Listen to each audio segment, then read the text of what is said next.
In the spirit of Ramadan, Ramadan Kareem to everybody.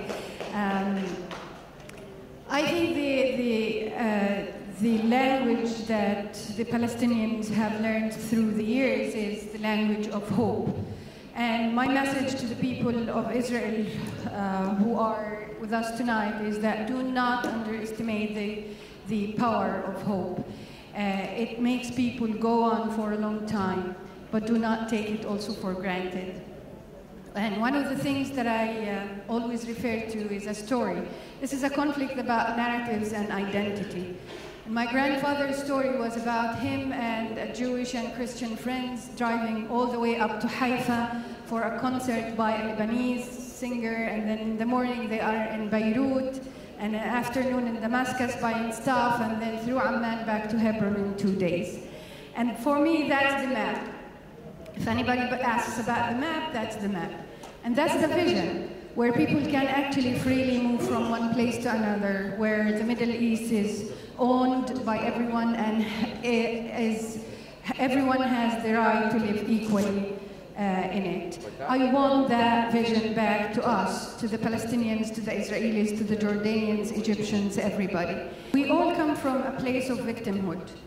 And the idea of liberating ourselves and the other of victimhood is a very empowering notion. And Paulo Freire is one of the educational gurus of the world.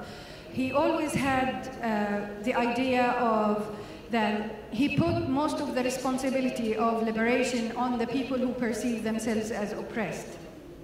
And this changed the whole concept of power. And for me, this is where the Palestinians and the Israelis have to invest more in education, education of liberation, rather than education of victimization and fear.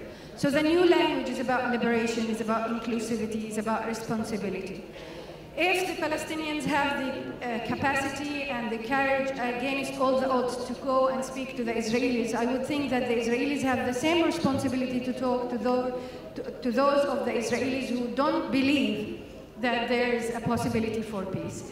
I would say the same also about the Palestinians. If we continue thinking that we are different factions and different entities, and we're city people and village people and educated versus not educated, we will continue with the victimhood story. I think it's time for the Palestinians and the Israelis to get out of their comfort zone, and instead of being very comfortable victims and blaming and shaming everybody for their status, it's time for themselves to take responsibility for their status and claim liberation and start being very inclusive about their look at the world. And this is what I'm doing, and I hope that many of us will take this away tonight and start the conversation with the most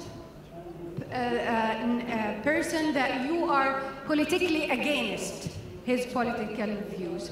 And I think their reconciliation would start, and security will be redefined from being a political position to a human needs position. The most important thing that I want you to know about the Palestinians is that they know you very well. We do the effort to translate Haaretz Peace on daily basis. We have programs that shows the pulse of the Israeli society. How much of that is communicated to you? How much do you know of the Palestinians? Are we all the same? Are we all teaching hate? Are we all have no educational systems, no health systems? Are we also desperate to go to checkpoints and stab soldiers, knowing that we will not liberate Palestine by that? I just call on you to do a personal effort to know the Palestinians a little bit more in order not to label them. We refuse to be enemies. We refuse to be the enemy of Israel. Israel has to start making friends rather than enemies in the region. And the only guarantee for Israel's security is us. You should know that. Thank you. Thank you.